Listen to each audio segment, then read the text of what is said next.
Welcome to Becoming Home. I'm Classie Watson, trauma-informed practitioner, former mental health therapist, and the founder of the Intentional Design Method and CW Intentional Life and Business Design.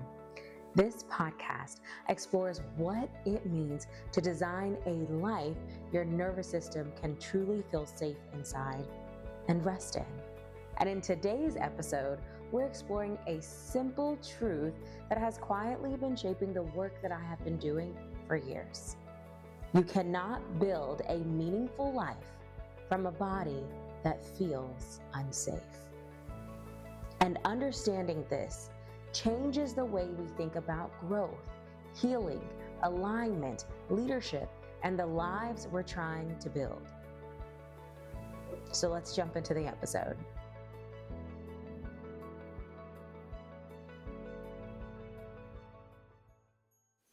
There's a kind of exhaustion that most high-functioning people don't even talk about. And it's not the exhaustion that comes from doing too much.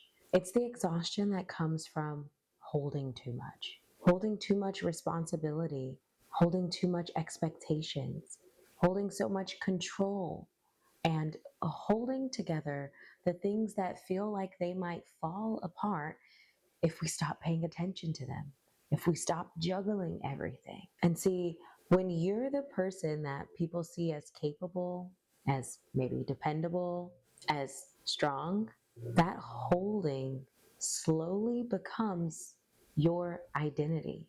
You become thoughtful, self-aware, resilient. You're the one that people rely on. You're the one people trust, the one people assume will always figure it out. But see, what I've learned both in my own personal life and experiences and in the work that I've done with people over the years is that sometimes what looks like competence on the outside is actually a nervous system that has been bracing for a very, very long time. And bracing is exhausting. So today's episode is about something I call the exhale. Because before any real change happens in your life, before any real healing starts to happen, before you start truly building a life that actually feels aligned and meaningful, there has to be a moment where you stop bracing long enough to breathe. And see, for a long time when I was younger, I didn't have language for this. I just thought I was someone who could handle a lot. And I wore that like a badge of honor. I was in school full time.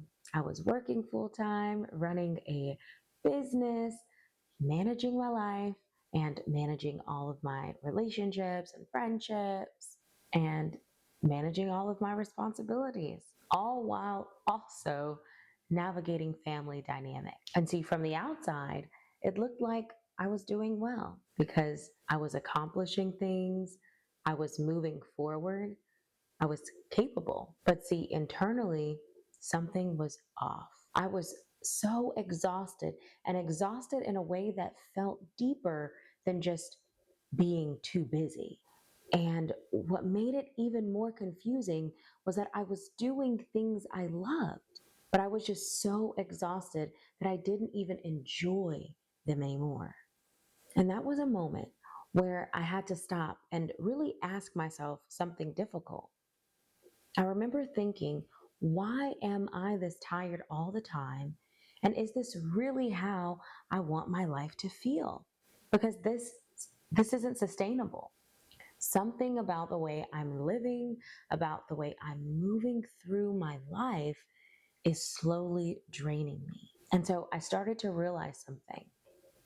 See, I wasn't just tired. No, my nervous system was so dysregulated, living in a near constant state of survival. But the strange part was this: there wasn't actually a threat. No one was chasing me, no emergency was unfolding, nothing in my environment that required my body to stay on guard. And yet, my body was still bracing. Over time, I began realizing something that would later become a central philosophy in my work. You cannot build a meaningful life from a body that feels unsafe, not sustainably at least. See, for most of my life, I had been the strong one. And what we often don't realize is that being the strong one comes with its own set of rules. And these rules are, of course, unspoken rules. Being the strong one means that you carry everything, and you're supposed to carry it well. It means that you don't ask for help. Being the strong one also means you figure things out on your own. And it means you don't let people see you struggle. So, even though I valued connection and support and vulnerability, that's not how I actually operated in my life.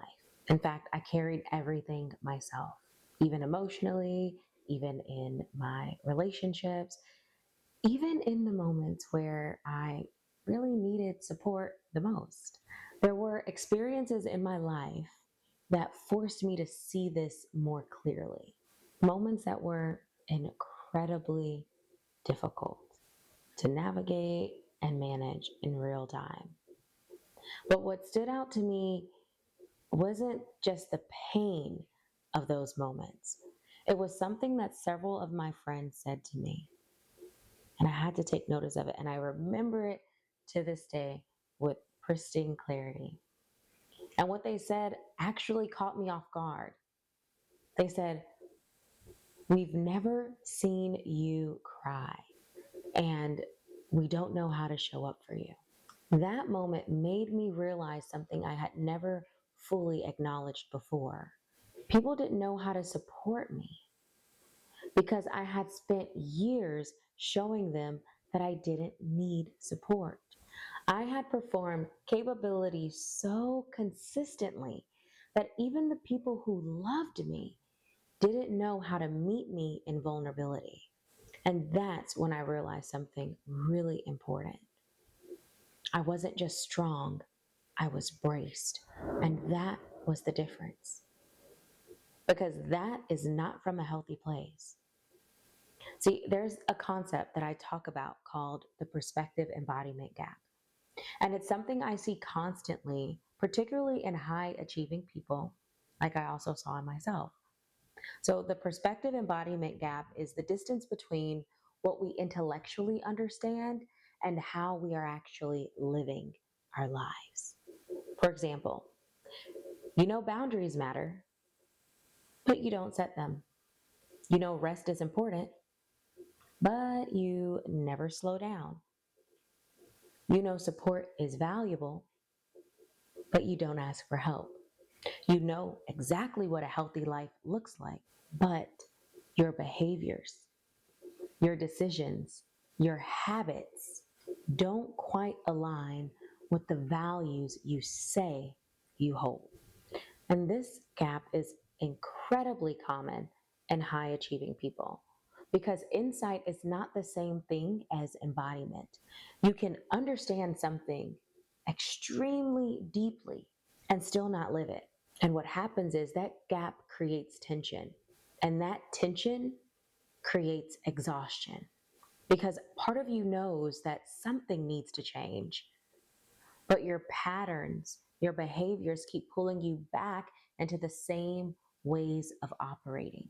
Before I started working with founders and leaders, I spent years working with trauma survivors. And one of the things that became very, very clear in that work was how the nervous system begins to adapt to survive. People develop strategies that help them navigate environments where safety is uncertain. It looks like learning how to control certain things, taking on hyper responsibility, over attuning to the needs of others, hypervigilance, alertness. These strategies can help someone survive difficult circumstances. But the challenge is that those same strategies often continue long after the original environment has changed. And what I eventually realized when I began working with leaders and business owners was that many high performing professionals were operating from very similar patterns. Yes, the environment looked different and the context looked different, but the nervous system patterns were the same: control, overfunctioning, carrying everything, struggling to trust others, struggling to slow down. And I remember thinking one day, this is the same nervous system pattern, just in a different room. And see, once you start recognizing these patterns, you begin to see them everywhere. One of the most common ways bracing shows up in business is something I call the "I know I should" loop. You know you need better systems, you know you need structure, you know you need help, you know you should hire someone, and you maybe know you should organize your finances. But you don't slow down long enough to actually build those things because slowing down feels risky. So you stay busy instead. Another way bracing shows up is in the form of control. Sometimes that looks like micromanaging. Sometimes it looks like doing everything yourself. Sometimes it looks like never fully trusting the people around you to carry the responsibility and support you with the load. And often, it's not because someone wants to control everything, it's because control feels safer than uncertainty.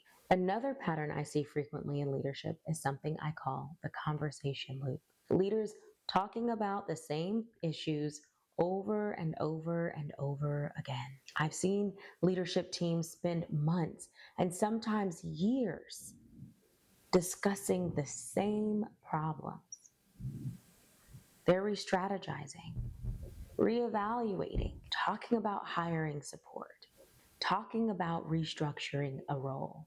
But the actual decision never happens because making the decision would require slowing down long enough to tolerate the uncertainty that comes with change. Talking about change can feel productive, but talking about change is not the same thing as actually changing something.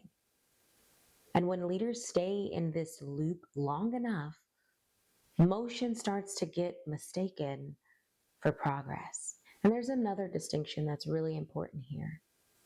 When I say you cannot build a meaningful life from a body that feels unsafe, I'm not saying that people can't experience meaningful moments.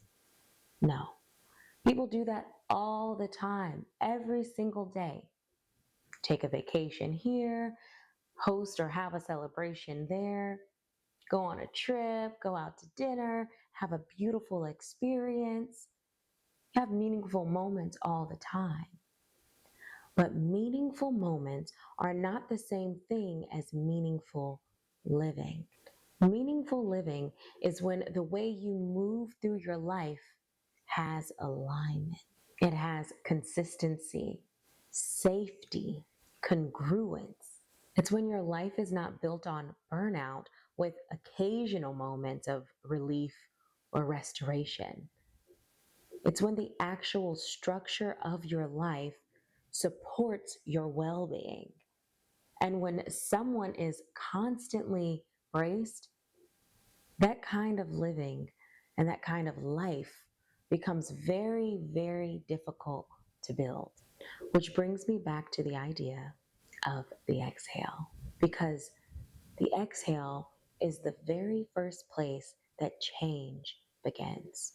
And it's not with a radical transformation, it's not with overnight breakthroughs, but it's with softening, it's with awareness, it's with the moments where you begin to notice the gap between how you're living and how you actually want to live.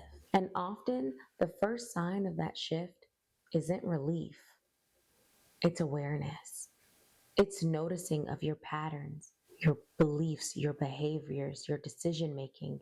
It's asking different questions deeper questions about your life. It's recognizing things you didn't see before. And once you see those things, it becomes harder to keep moving through your life in the exact same way.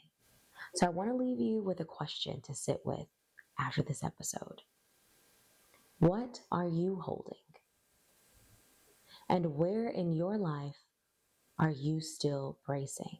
Because the moment you begin to notice that, that's often where the exhale begins. Thank you for being here for this conversation today.